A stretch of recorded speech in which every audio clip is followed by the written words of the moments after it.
I finally exposed public humiliation in my marriage, took back control, and watched a manipulative spouse lose power when I stopped playing her game.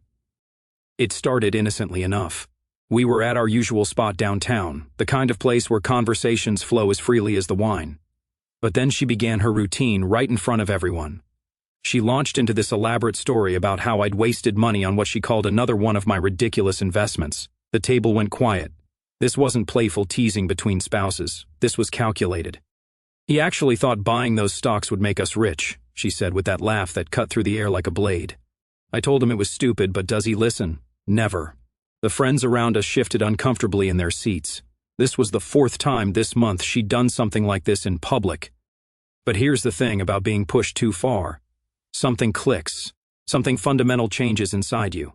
As she continued her performance, describing how irresponsible and naive I was with money, I found myself studying her face, really studying it. The way she glanced around the table, making sure everyone was absorbing her words. The slight smile that played at the corners of her mouth when she saw people nodding along. This wasn't about the money. This wasn't even about being right or wrong. This was about control, pure, calculated control. She was using our friends as weapons, turning every social gathering into a courtroom where she was both prosecutor and judge. I took a slow sip of my drink and set it down carefully. The table was still focused on her as she wrapped up her latest character assassination. But when she finally looked at me, expecting the usual sheepish apology or defensive scrambling, she found something different. "Are you finished?" I asked quietly. The question hung in the air like smoke. She blinked, clearly caught off guard by my calm tone. "What?" "I asked if you were finished with your performance." I leaned back in my chair, completely relaxed. "Because I've been watching you work, and I have to admit, you're good at this. Really good." The table fell silent. Our friends looked like they were watching a car accident in slow motion. She tried to laugh it off, but I could see the confusion in her eyes. This wasn't how the script was supposed to go. "I don't know what you mean," she said, but her voice had lost some of its earlier confidence. "Sure, you do. You pick a public setting. You choose a topic that makes me look foolish. You deliver it with just the right mix of concern and disappointment. And then you sit back and watch everyone nod along with your version of events." I smiled, but it wasn't a warm smile. "It's actually quite sophisticated." She started to speak, but I held up a hand. "The investment you're talking about, it's up 12% this month. But you knew that, didn't you? You checked the account this morning, same as every morning, so this isn't really about money." The silence stretched out like a taut wire. I could feel the shift in the room's energy. Our friends were looking at her now, waiting for her response, but she had nothing. For the first time in years, she had absolutely nothing. "This is about something else entirely," I continued, my voice steady and calm. "And I think it's time we talked about what that something else actually is, don't you?" She opened her mouth, closed it, then opened it again. But no words came. The woman who always had the perfect cutting remark, who could slice through any conversation with surgical precision, was speechless. I stood up from the table, pulled out my wallet, and left enough cash to cover both our meals and a generous tip. "I'll be in the car when you're ready to have that conversation," I said, looking directly at her. "Take your time." As I walked toward the exit, I could hear the uncomfortable murmur of voices behind me. But I didn't look back. For the first time in 3 years of marriage, I wasn't the one left explaining myself. I wasn't the one making excuses or apologizing for existing. The cool night air hit my face as I stepped outside, and I realized something had fundamentally changed. Not just in that restaurant, not just in that moment, but in me. The game had new rules now, and this time, I wasn't going to be the only one playing by them. I leaned against the car and waited because I knew she'd come. She had to. The alternative was staying in that restaurant, facing the questions she couldn't answer, dealing with the looks she couldn't explain. 10 minutes later, she emerged from the restaurant, her face a mask of barely controlled fury.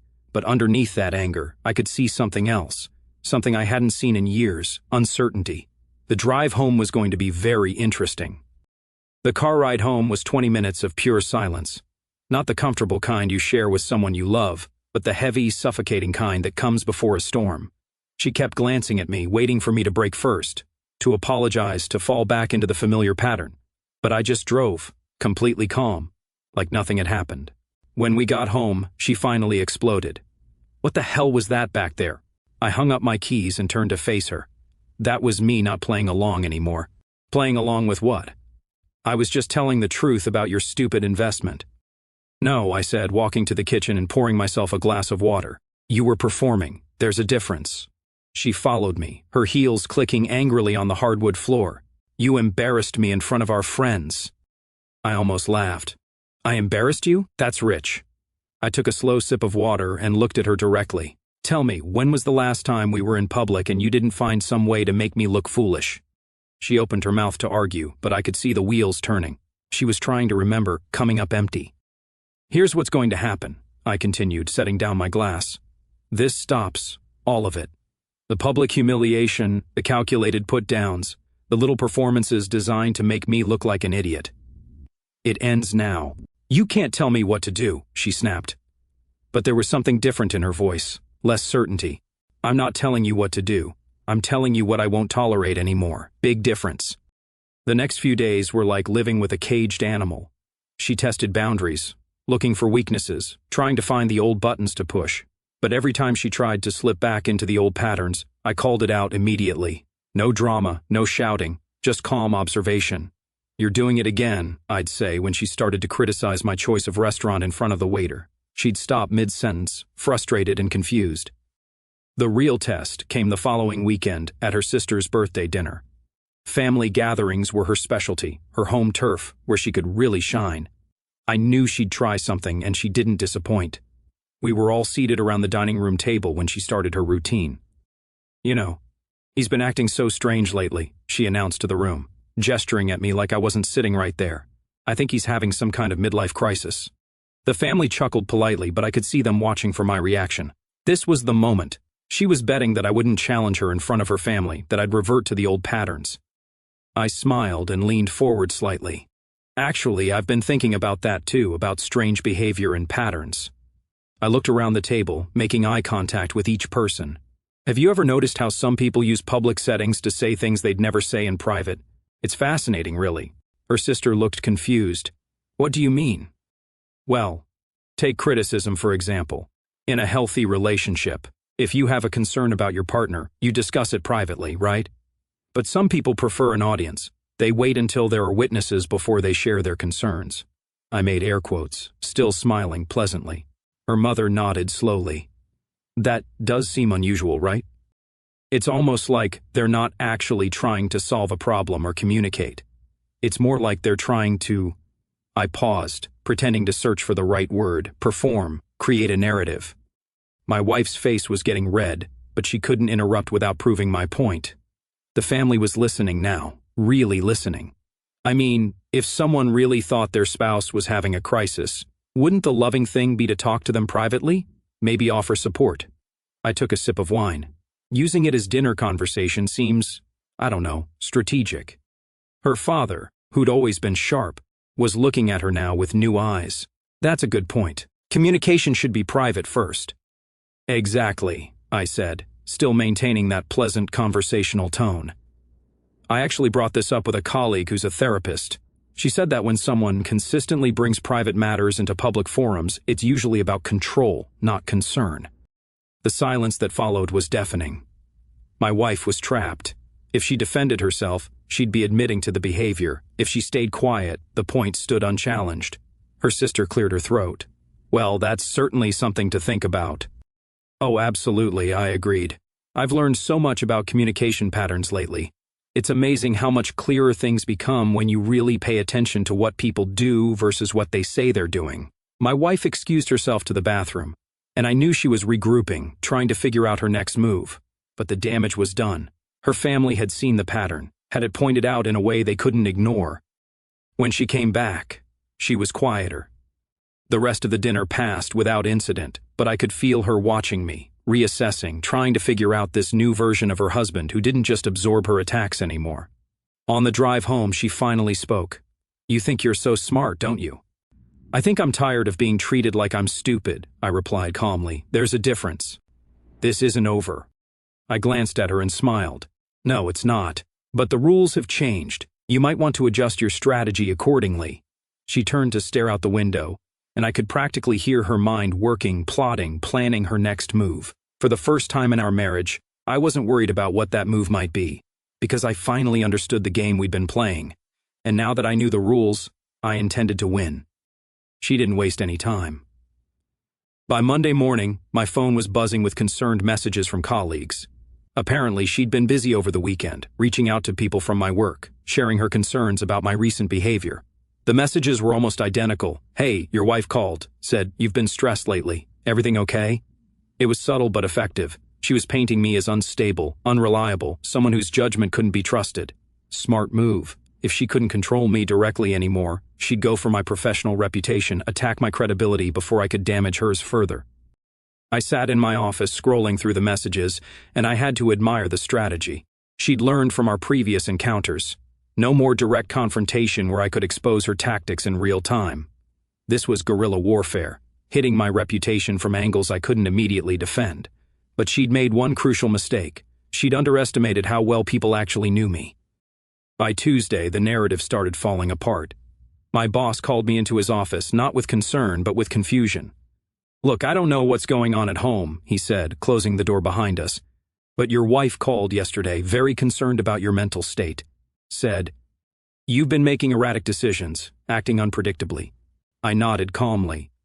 "What did you tell her?" He frowned. "That's just it. I told her, you've been fine, more than fine actually, sharp as ever." She seemed surprised by that. I bet she did. "The thing is," he continued, leaning against his desk, "she asked some very specific questions about your work performance, your reliability, whether I'd noticed any changes. It felt less like a concerned wife and more like—" He paused, searching for the right words. "Like someone building a case." "Exactly." He studied my face. "Want to tell me what's really going on?" I considered my options. I could play it off, make excuses, try to smooth things over, or I could trust that my work spoke for itself. My wife has a pattern of trying to undermine me when she doesn't get her way.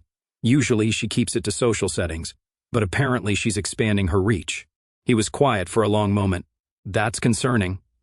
"It is, but it's also revealing. When someone resorts to attacking your professional reputation, it means they've run out of legitimate grievances." The conversation shifted something in the office dynamic. Word travels fast in small workplaces, and by Wednesday, I could tell people were looking at the situation differently. She'd overplayed her hand, and it was backfiring. But she wasn't done. Thursday evening, I came home to find her on the phone with my mother, voice thick with artificial concern. "I'm just so worried about him," she was saying. "He's been acting so different, so cold and calculating. It's like he's become someone else entirely." I stood in the doorway, listening to her performance. It was good. I had to give her that. The tremor in her voice, the carefully placed pauses, the way she made herself sound like a victim trying to save her marriage. But she hadn't noticed me yet, and I could hear my mother's responses. They weren't what she was expecting. "Well, dear," my mother was saying, "maybe he's just finally standing up for himself. You have been quite critical of him lately." My wife's voice shifted, became more urgent. "But you don't understand. He's been so hostile, so aggressive. Last weekend at dinner, he practically attacked me in front of my family." "Attacked you? That doesn't sound like him at all." "He's changed, I'm telling you. I think he might need professional help." That's when I stepped into the room. "Mom," I said, extending my hand for the phone. My wife's face went white. She'd been caught in the act, spinning her narrative to my own family. "Hi, sweetheart." My mother's voice came through the speaker. "Your wife was just expressing some concerns about you." "I heard," I said, looking directly at my wife as I spoke. "But I think there might be some confusion about what's actually happening here." My wife tried to grab the phone back, but I stepped away, keeping my voice calm and measured. "Mom, have you ever noticed that she only shares these concerns about me with other people? Never directly with me?" There was a pause. "Now that you mention it."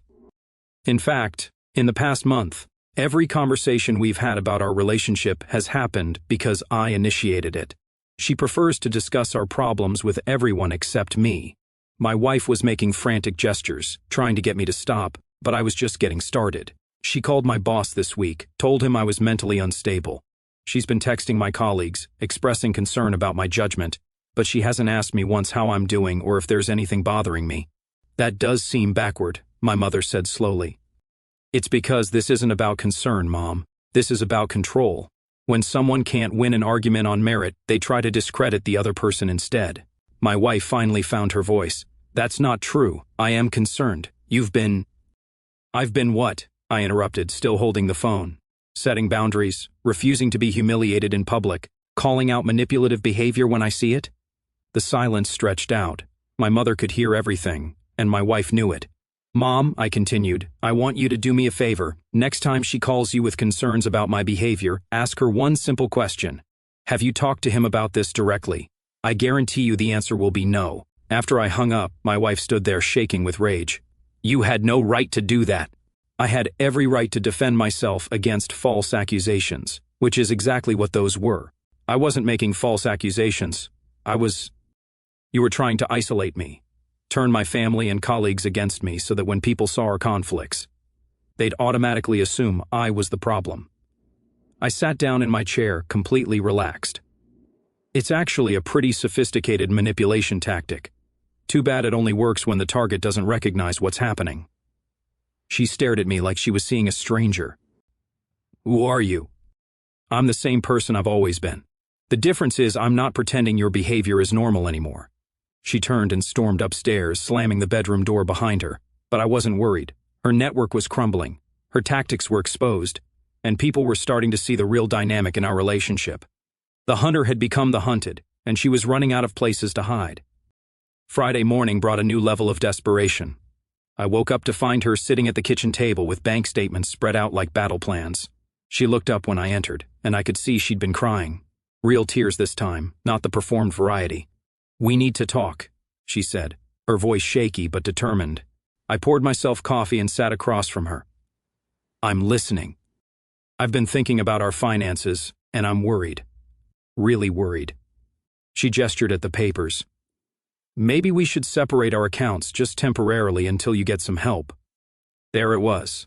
When public humiliation failed, when character assassination backfired, she was going nuclear, financial manipulation. The last resort of someone losing control. Help for what exactly? Your behavior. You've been so erratic, so unpredictable, making unilateral decisions, changing how you interact with people. Her voice was gaining strength as she warmed to her theme. I think you might be having some kind of breakdown. I sipped my coffee and studied the papers she'd laid out. Bank statements, investment portfolios, mortgage documents. She'd done her homework, identified every account, every asset. This wasn't a spur-of-the-moment idea. When did you pull all these documents? That's not the point.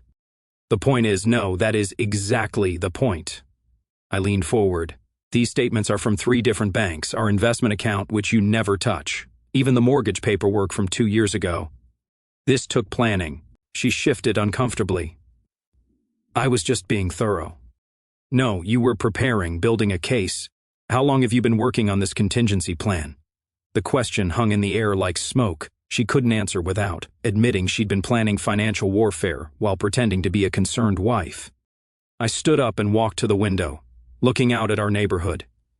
You know what I realized yesterday? After talking to my mother, after seeing how my colleagues reacted to your little campaign, people don't trust someone who talks about their spouse the way you talk about me. I don't know what you mean. Sure you do. My boss didn't believe you when you said I was unstable because my work proves otherwise. My mother didn't buy your victim act because she's watched you criticize me for 3 years. Even your own family is starting to see the pattern. I turned back to face her. So now you're trying a different approach. If you can't convince people I'm crazy, maybe you can convince them I'm financially irresponsible. Control the money, control the narrative. That's not what this is about. Then put the papers away. She hesitated, her hands hovering over the documents. That hesitation told me everything I needed to know. You can't, can you? Because this isn't about protecting our finances. This is about having leverage, something to hold over my head when the emotional manipulation stops working. I sat back down and pulled the bank statements toward me, scanning the numbers. Here's what's interesting. You want to separate accounts because you're worried about my judgment. But these statements show I've been the one managing our money responsibly for 3 years. Every successful investment, every debt payment, every financial decision that's improved our situation. That was me. She started to protest, but I held up the investment statement. This portfolio you called ridiculous at dinner last week? It's outperformed the market by 18% this year. Our mortgage, I refinanced it last spring and saved us $400 a month. The emergency fund. I built that while you were spending $300 a month on clothes you wear once. The color drained from her face. She'd been so focused on using money as a weapon that she'd forgotten I actually controlled our finances. But here's what I'm going to do, I continued, gathering the papers into a neat stack. I'm going to make this easy for you. We can separate our finances completely. Her eyes lit up, thinking she'd won. You'll take responsibility for exactly half of everything. Half the mortgage, half the utilities, half the household expenses. Your half will be due on the 1st of every month. No exceptions. The light in her eyes dimmed as she started doing the math. Of course, you'll also lose access to the investment accounts, since those were built with money I managed, and the emergency fund, since that was my initiative. You'll have your salary, which should be more than enough for your half of our expenses. Wait, that's not what I meant. No, then what did you mean? Because separating finances means separating financial responsibilities too. You can't have independence without accountability. She stared at the papers, realizing she'd backed herself into a corner. She'd threatened financial separation as a manipulation tactic, not expecting me to call her bluff. I don't think that's fair, she said weakly. Really?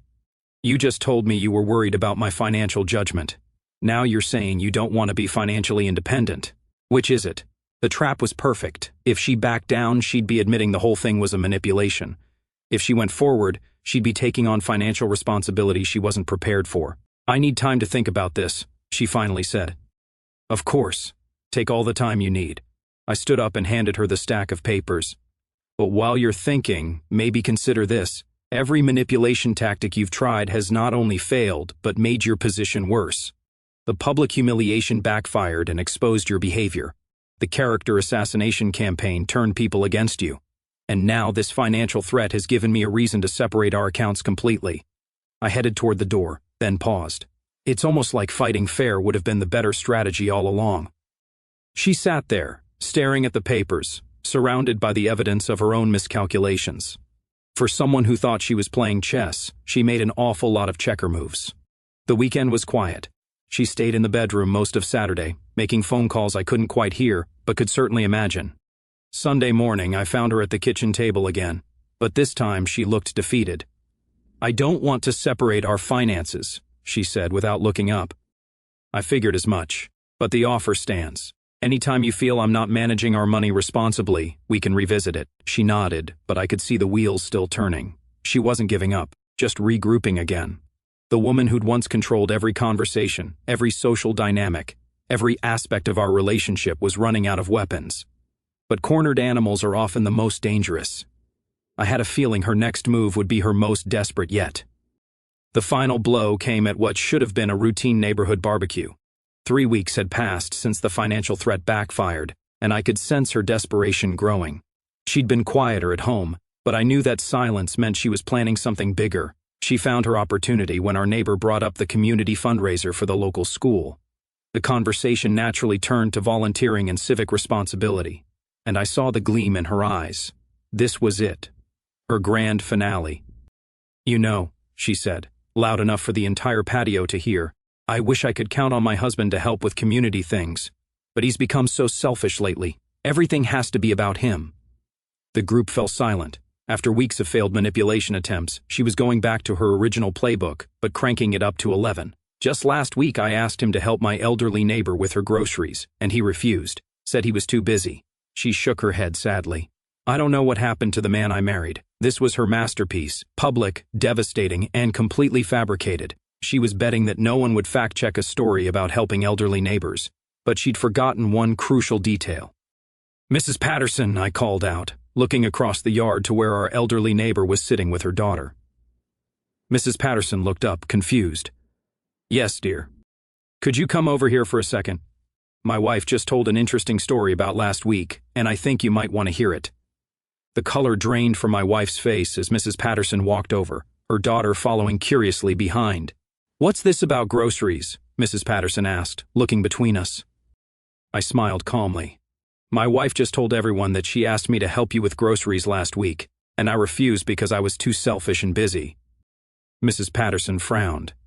That's strange. You helped me with groceries on Tuesday, same as you do every Tuesday. Have for 6 months now. The silence that followed was deafening.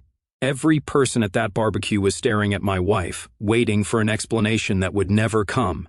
In fact, Mrs. Patterson continued, warming to the subject, "You wouldn't let me pay you for gas money," said helping neighbors was just what people should do.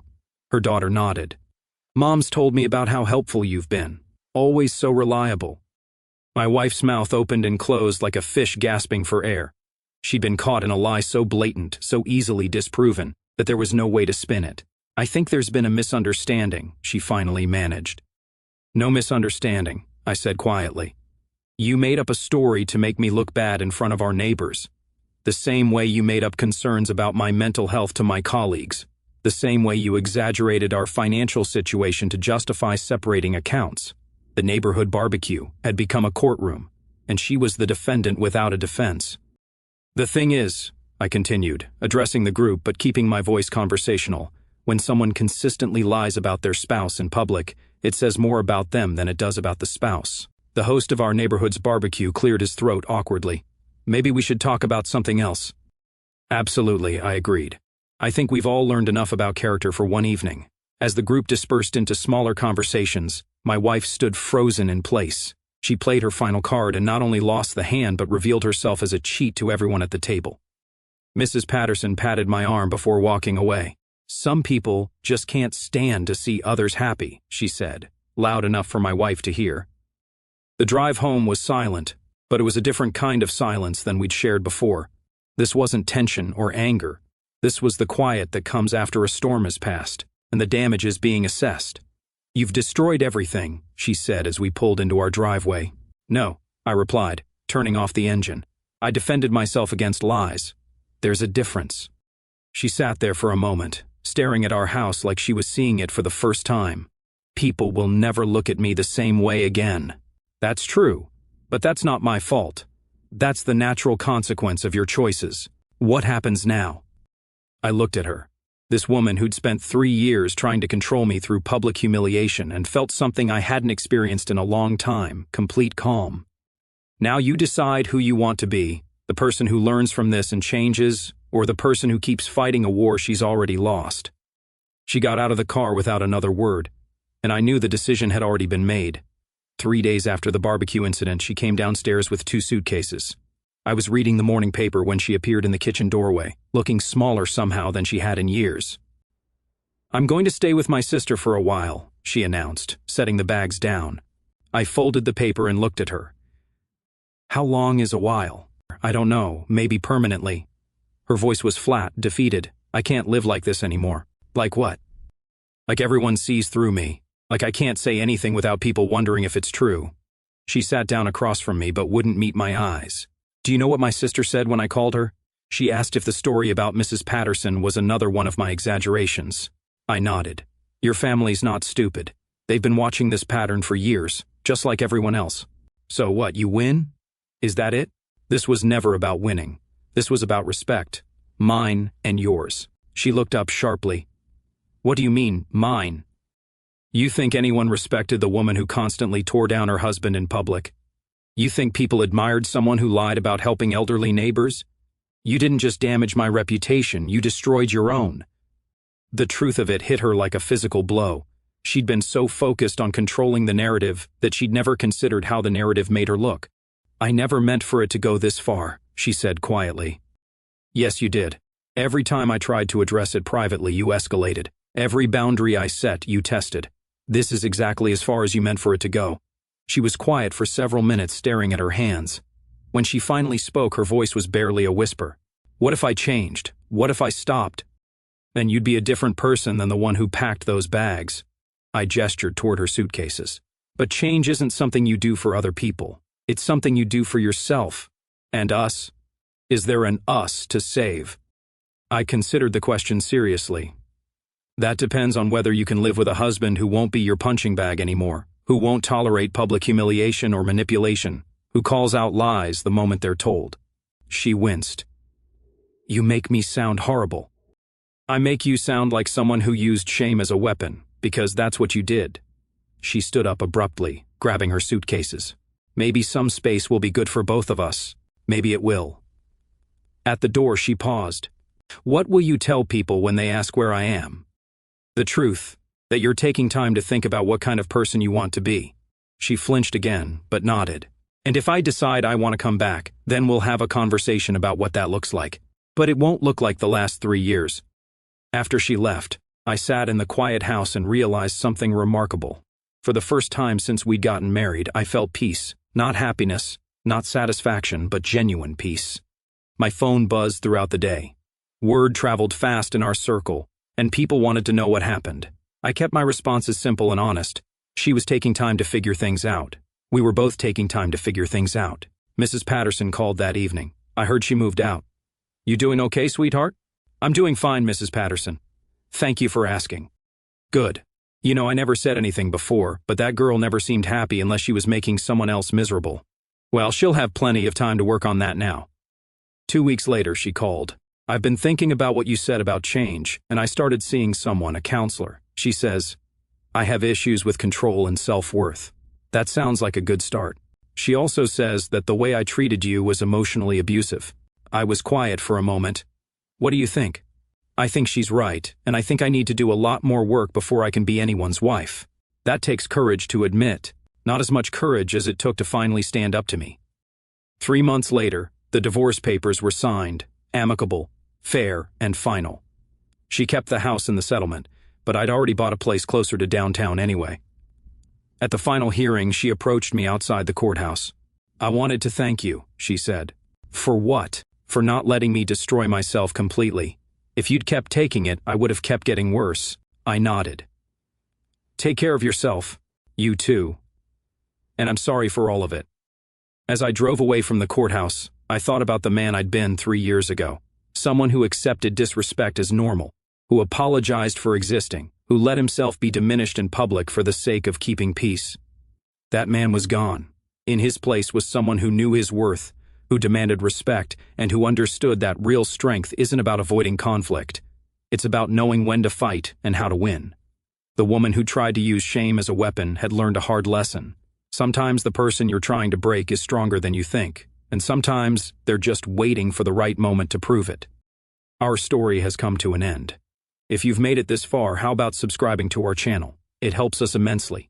I've selected 2 other videos for you that I'm sure you'll enjoy. Feel free to click on them. I'll be waiting for you in the next story. See you soon.